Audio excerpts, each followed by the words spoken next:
Alright, I'm trying out a new mic, and I couldn't really exactly figure out the settings, but hopefully I can figure out something in the future, and we'll see how it goes for this video.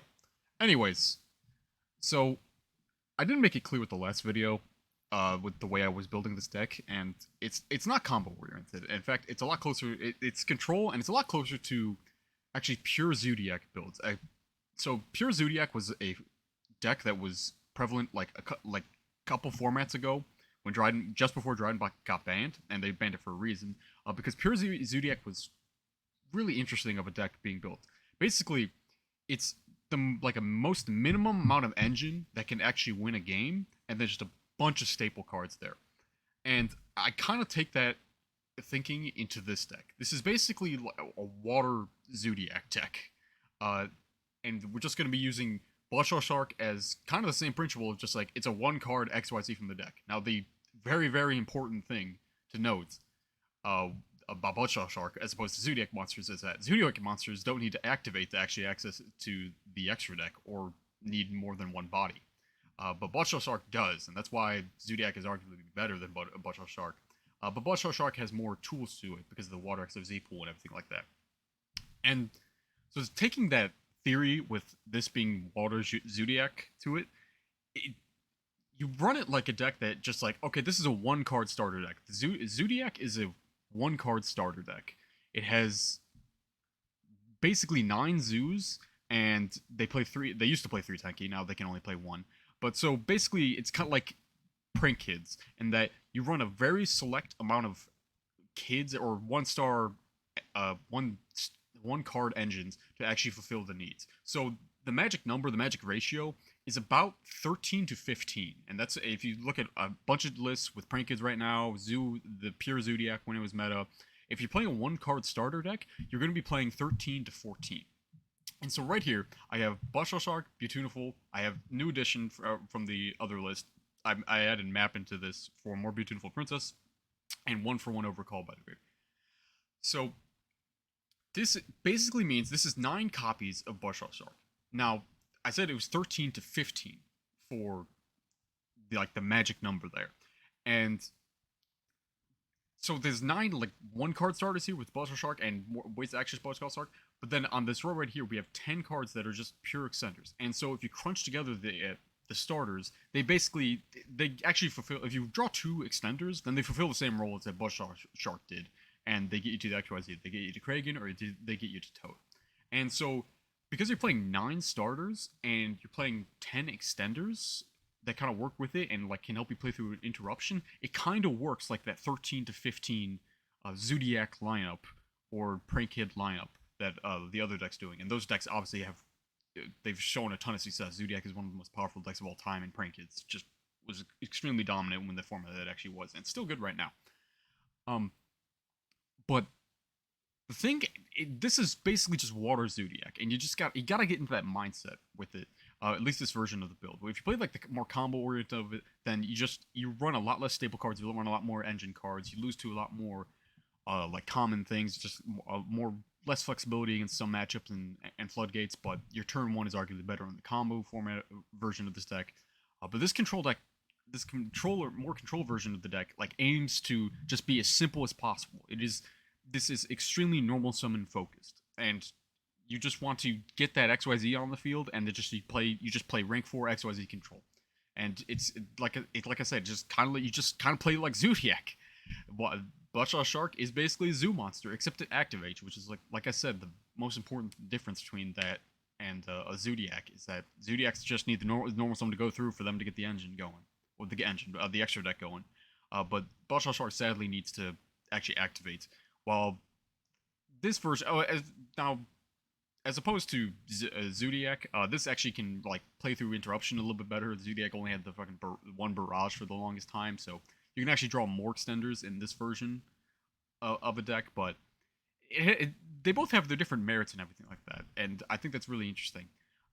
Obviously, I like I like this deck more than Zoo because you just have so much more like versatility in the extra deck, just because you just get like a lot more rank 4 tools, and just that the water rank 4 toolboxes is like, it's pretty sick. So some changes from the deck that I posted the other time. So yes, I'm running a 2 map now, and I'm running the 1-for-1 of the Call by the Grave. Like I said, more copies of Butcher Shark, the better. Playing 9 copies of Butcher Shark.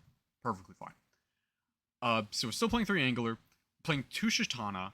I thought I was going to cut Shitana, but I'm not. I'm keeping it in, and it's very important. I'll get into in a minute here. I cut 2 Sea Nettle for 2 Shitana. I kept on seeing Sea Nettle in my hand. I did not like it. It being an Aqua is just so annoying. It's with White Mirror. I've just lost games with Sea Nettle and White Mirror being in my hand. I'm just like, great. I just have 2 cards that just don't do anything right now. And the reason why I'm playing 1 Sea Nettle and 2 Shitana is because I'd rather see Shitana plus Sea Nettle than Shitana plus Shitana. Because then I don't need to commit to a normal summon to actually get a rank XYZ. And so that's why Shitana's here. Shitana's in here because if Shitana wasn't in here, there was no extender in here that, unless you already have Right Hand Shark set up in the graveyard, there's no extender in here that did something before you committed to a normal summon. Angler needs water on the field. Nettle needed a water on the field. And then White Mirror needs a little bit of setup too.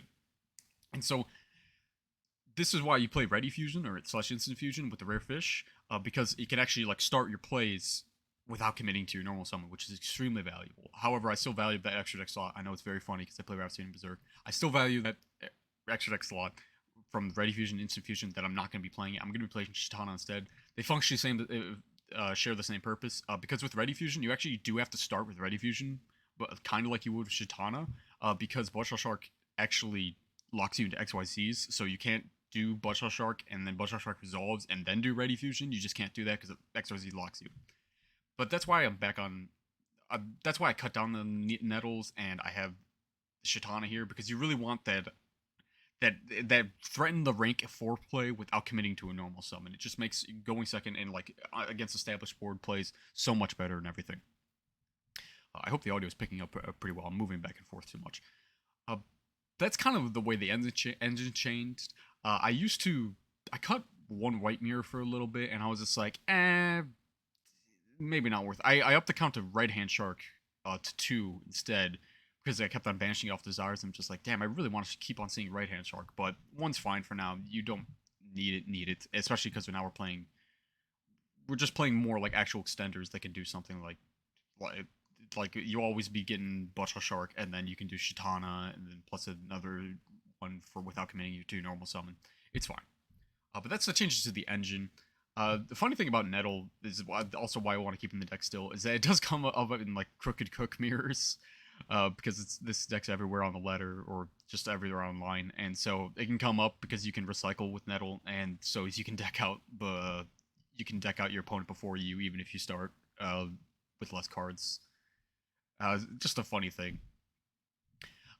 That's basically it for the engine change. Just again that Zodiac mentality of just like we're playing a normal summon deck. We're playing a deck that thrives on its normal summon. Very rarely we can do something without a normal summon, but we want the smallest amount of pieces that we can to get that normal summon, and then we can play enough staple and like staple good cards. So still Desires, still going to continue playing Desires. So in the tech slots, we have Nibiru, and then now I have Evenleys instead of the Chalices in the main now. Imperm, goes in, Torrential, and I have Warning over Strike. Now, Nibiru's still in the main. Still a great blowout card. Go for 2 for 1. I like it going second, obviously, against a lot of decks, even if it doesn't exactly clear your boards.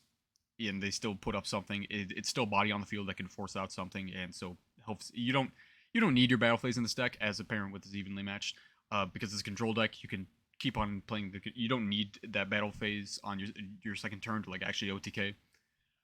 So Nibiru is kind of conflicts with Gozen Match. If you draw Gozen Match plus Nibiru and you don't have a great play, you kind of have to choose between just like, am I going to be using Nibiru or am I going to be using Gozen Match? Because if you can't really do both of them, because Nibiru is going to lock you into lights, which you just don't have any more of. So you just gotta make sure you don't kill yourself by doing that and lock yourself out of your own game. But that's it for Nibiru. I still think it's a pretty good staple in this deck. Decks get hit by it. People don't expect it game 1. Kragen burns for it. Extra body on the field to help win the game. So, evenly matched in the main. Obviously, this of the bunch right here, this is the worst card going first because it obviously doesn't do anything. It can arguably do something when it comes back to you and they like overcommit to a board, just like, he's got nothing. But it is it is almost purely here for going second, and it is such an important blowout when you play a deck that doesn't exactly need its battle phase because nobody respects it. Nobody keeps cards in their hands. Everybody puts every card they have in their hand on the board. It's just such an immaculate punish to these people that are just not really thinking about it. There's not that many negates being put up right now. And if they are, they can get hit by the imperm. They're going to negate something else. They're going to negate desires because they're just like, oh, that's +2. I don't want to go for that. But just Evenly is just such a good card right now. Even if it is a dead card in your hand going first, sometimes it's just such it makes unwinnable games winnable, and that's why I'm maining it over Chalice because Chalice is like I already need a good hand for Chalice to be good, while Evenly by itself can just like immediately go like 2, 3, 4 for one. It's just you can try it in the main. Obviously, this is more of a side deck card coming in the main deck, but when you're playing this control deck like this, this is easily the best blowout. So Imperm still in here. The most versatile of these obviously has the lowest ceiling out of all of them, lowest impact, but that hand trap that doesn't hit by triple tactical talents. It also can be a spell and trap negate. It negates some floodgates to help you win the game in a pinch. It's just extremely versatile. Amazing control decks. So Goes in Match. Goes in Match is like situationally the worst card in the deck, but then situationally literally winning the game. Obviously, it's in here for the Kragen Goes in block. But like some matches, it's just like, man, this card does not do anything, or it's doing. I'm going second. It's doing too little, too late. Like maybe like Phantom Knights, just like completely just like not caring about this because I don't have Kragen up, and they're just like, I'm just everything's a dark in this day, bro. You can die behind it, and I don't know if this is sideable. So I think Goes in Match is definitely a staple. The threat of Goes in Match is with Kragen and just being able to lock out a game, just super crucial. I think this is a staple in the deck. I don't know if it's a staple in the main or the side deck. I just have not decided yet. Uh, but it's been really nice to me. I was playing against a Prank Kid player earlier today, and they did their stuff, and they threw all the kids on the board when they came back to them, and then I just flipped Ghost in Match, and they had to wait. It took like a minute for them to actually like finish resolving it because it was just devastating for them. Of course I won that game. It was Ghost in Match against Prank Kids. They didn't have a main deck out. But yeah, I don't know if it's a main deck or side deck staple yet, but it definitely is a staple at the very least. Torrential, this is one of those cards that good going first, good going second. Obviously, going second can be a bit of a blow up when you have Sword Soul Blackout and they just destroy the Torrential before it even becomes live, but just such an insane blow card going first, such an insane blow card going second. Just one of the cards in here that just like thrives going first and second, and I like seeing it. Obviously, it doesn't. It's not great blowing up your Kragen because obviously when Kragen gets blown up, it floats into the spawns and they don't get they don't have the water effect to actually make everything a water and maybe keep the lock open. But it's definitely, hopefully you're using it when it's a lot better for you. It just, I probably wouldn't cut this just because it's just an insane control card that like people just don't. It's hard to play around when it's out. Obviously, if they have back row hate, they have back row hate, and this is just going to be how it is against a lot of traps. But Torrential's just such a hard card to play around. Period. Even if they know it's there. So I have Solemn Warning over Solemn Strike. Now, the awesome combo going second when you're trap deck is Torrential plus Strike. They're just like, okay, I'm gonna kill you, summon a big monster, and then you Torrential, and they're just like, I'm negate, and then you strike, and then you just get their entire board. That's not super prevalent right now because the most popular Omni negate is Baroness de Fleur, and she's using her negate on your turn, so her negate's already off, and you don't really need the strike a lot of the time. And Solemn Warning is just so good right now. First of all, did you know Solemn Warning could just straight up negate normal summons? Like, Solemn Strike negates special summons, but you can just pay 2,000 life points to negate a normal summon. Like, obviously, they'll be activating an effect, and Strike can just hit it immediately before it's even on the field, but, like, just negating a normal summon for 2,000 life points is just mean. But more importantly, the reason why I'm playing Warning is because I'm using Solemn Warning basically like Strike a lot of the time. I'm using it to stop normal summon monsters. I'm using it to stop monsters from like an actual Solemn, and just like hitting a summons. Summons being negated is just still strong no matter on what turn of game it is, especially for how many life points it gives as opposed to Judgment.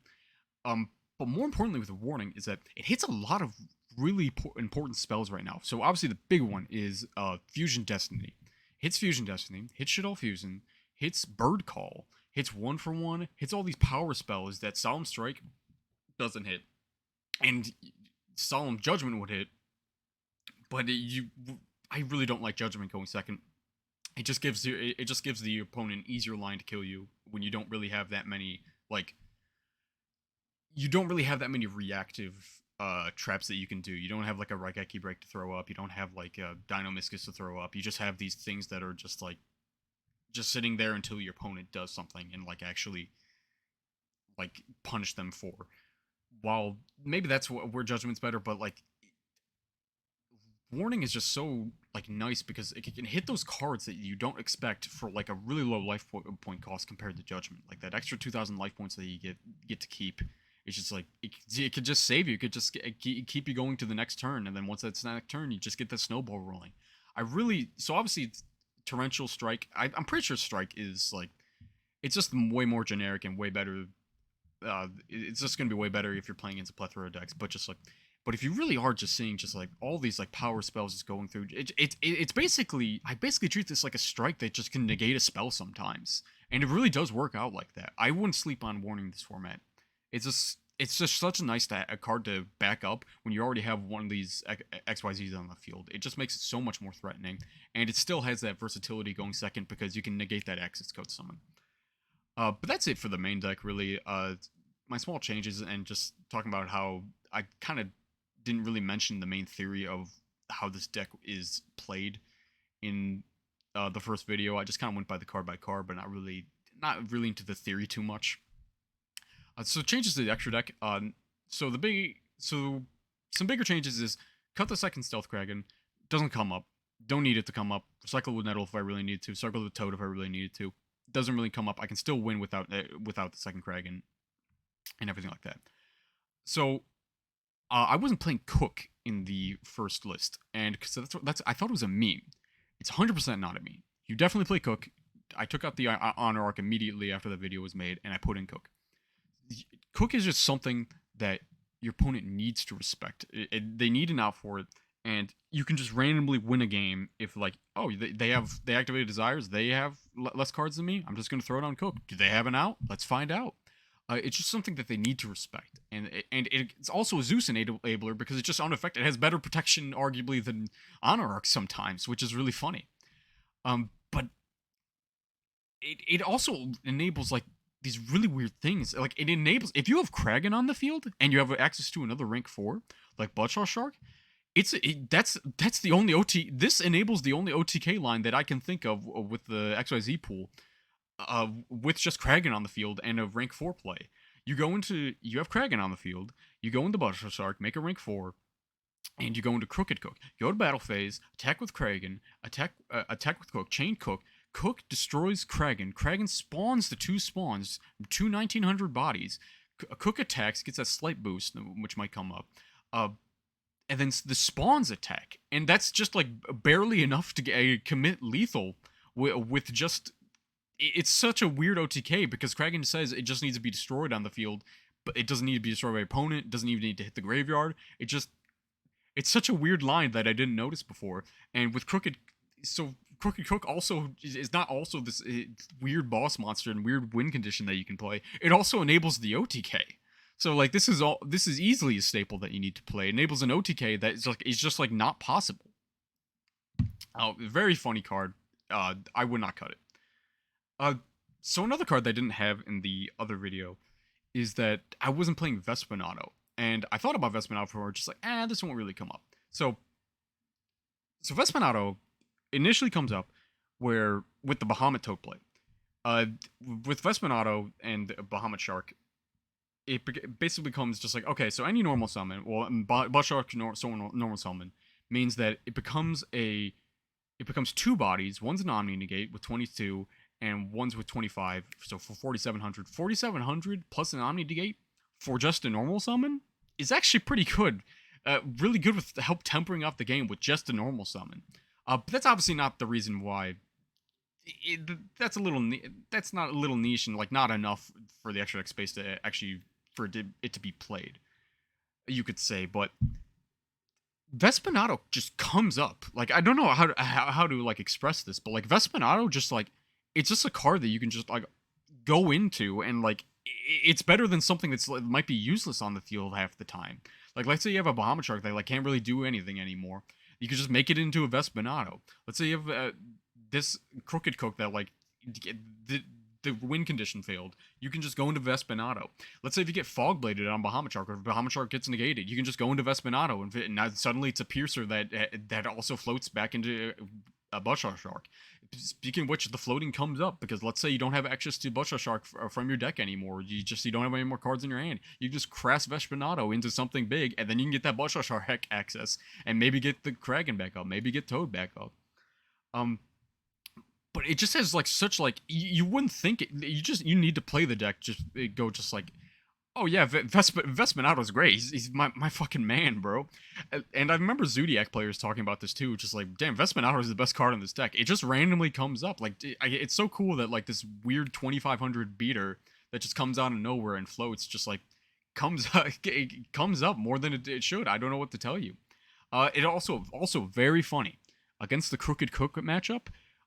This card is like your quote unquote out in game one, or if you're not signing kaijus and everything like that, because you can just pierce over Crooked Cook, and you just keep on hitting them until just like, hey, you gotta stop, get out of there. It's having a piercer against the Crooked Cook mirror match is just really funny, and like technically the only out in this deck to it.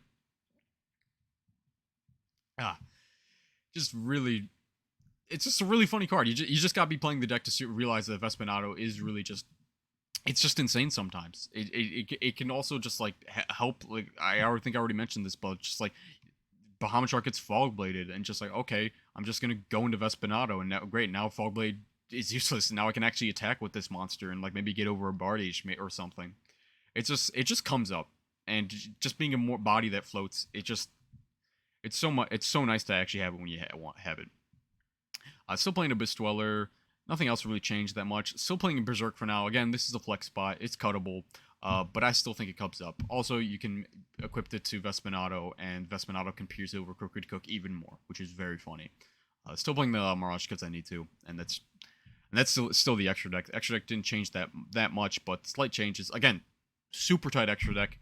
Could cut the Rhapsody and Berserk for the Ready Fusion Instant Fusion package over Shitana, but either way.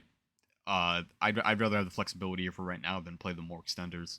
But you can play, you can cut Rhapsody if you want. It arguably doesn't come up. It doesn't really come up at all if you're not playing against DP, but DP is everywhere. Okay, so to the side. So D barriers instead of Judgment. So I'm trying this out. You should probably play Judgments for now, but D barrier is cool. D barrier is cool because it's a decent card against DP. Again, I'm still afraid of DP because you can set DP. DP is already in the graveyard from your turn, and you can set a D barrier. Then goes over to your opponent's turn, and then you D barrier in the draw phase, and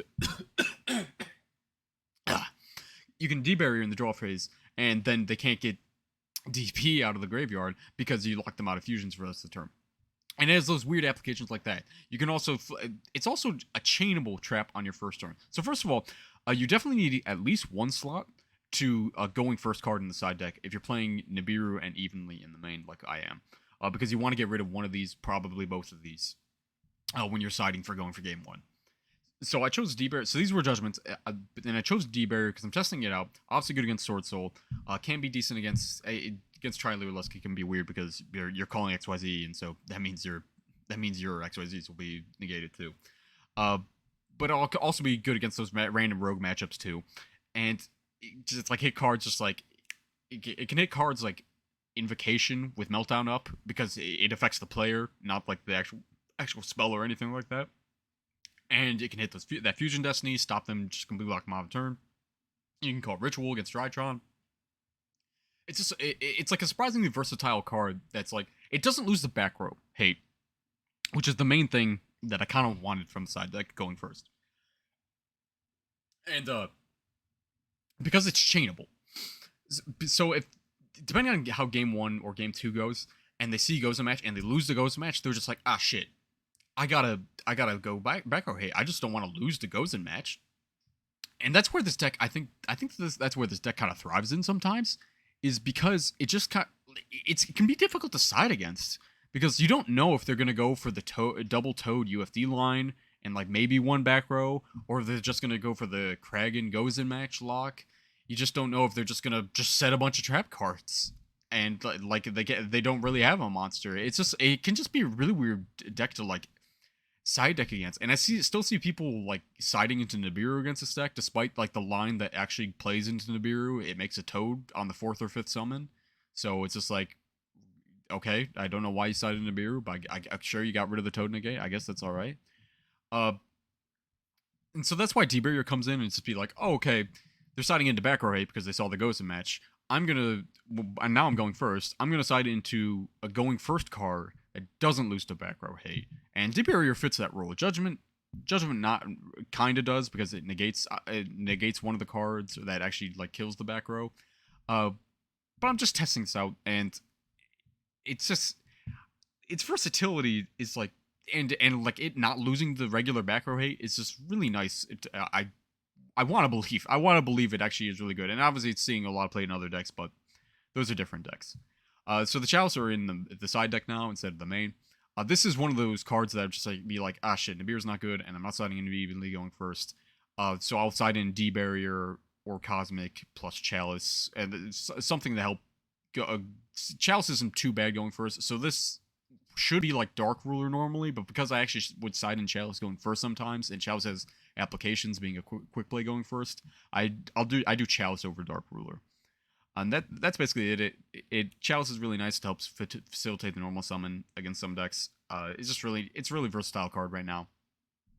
This could be Dark Ruler if you really want to, but if your main deck's a little bit different, this could be Dark Ruler. So we got Lightning Storm still same principles, blowout cards. This could be if you don't have Lightning Storms, this could be a Raigeki plus 2 Dark Holes. But that versatility with the destroy all spells and traps, you kind of want it. Triple Cosmic, really back row that just like back row can, when you're playing these normal summon decks. I remember Zoo was also playing Cosmic Stick in the main at some point. When you're playing these normal summon reliant decks, back row is just like it can be so hard to play around, or you just can't play around it. And that's why you just want maybe even double up on back row hate. Maybe even back row hate can come into the main at one point, depending on how the format goes. But pretty simple. Also hits those cards that only activate during the main phase and everything like that. Like the Flunderies cards, Pandemonium. So for the block hand drop that I'm playing in here, I'm playing Shifter. And so the theory is that this is an XYZ deck, and it can go to Zeus if immediately if it doesn't get interrupted. Go Shifter, they pass turn, and you just normal Bloodshot Shark summons the guy, go into any body you want, and then you overlay into Zeus, and now they gotta play through Zeus with maybe some back row that you set. Or you can just set up Kragen, and because Kragen doesn't really like detach material, and so your materials won't be banished. Now you got the Kragen set up, maybe you kept Gozen in going second. That basically makes them pass. Shifter is one of the few hand traps in the game that like almost every deck will just go, I'm just gonna pass turn.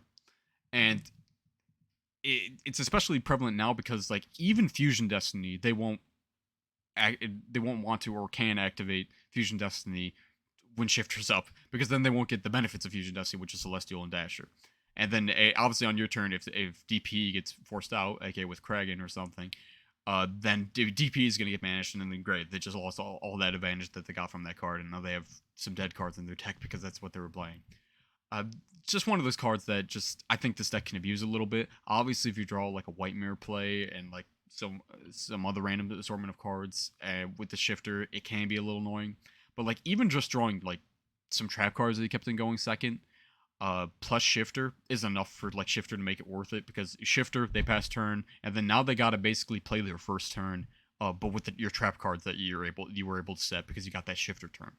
Uh, Again, I'm just stealing Zoo theory. Zoo was side decking Shifter because they just didn't really use the graveyard. They made it big XYZ, and then they just passed it over to you, and they just kept on doing that. And like I said, this is just basically Water Zodiac and everything like that. And Shifter right now, really good blood against PK, Phantom Knights, and Nibiru kind of blows them out sometimes, but not really. But just like there's some combo matchups that you just like, damn, I really need a hand trap because I cannot set it or like even attempt to normal summon against some of these decks that are putting up these boards. But that's basically really it. I just really wanted to get what my theory was of like what this deck actually does and how close it is to those one card starter decks like Zoo, like Prank Kids, just those one card starter decks that just try to play as minimal engine as possible and then staples. And like I said before at the beginning, I think 13 to 15 engine cards, one card engine starters or pseudo one card engine starters really hit that spot for people did the math when they were in Zodiac format. People did the math, and it just really hits that spot. Just like, okay, I'm going to see a Zoo, and I'm going to see a bunch of good cards, and sure, my opponent can stop me, get rid of that card, but I'm probably going to top deck another one card starter and just get my game rolling right again. Oh yeah, so real quickly, I forgot the Pankratops in the other video. Pankratops is like okay right now, it's shockingly, despite it being like one of the best cards ever printed. Pankratops is like kind of mid right now. It just doesn't do enough right now, and I'd just rather not play one of those one-ofs right now and just stick to just the 3-ofs that I got in here because it makes it a lot easier siding out with my game plan without touching my engine. But yeah, this deck's pretty fun. It's okay right now. Hopefully that Shark support, like Abyss Shark and like Crystal Shark, like I hope those cards add some consistency and better extenders to the deck, that they actually this deck does see a lot better play. Hopefully, I need to reread those extra deck cards that you get from the Shark pack, but I think those cards might the extra deck's so tight in this that I can't even think about new cards coming in here. I don't even know what I'd cut. Obviously, people would want this cut, but yeah, Shark's still cool. Hopefully I can do some hopefully I can do some something at locals. Get a little bit better and steal some games at locals with this deck against the people. But first, I gotta find some Beautunifuls for a decent price. OTS printing soon. Copium.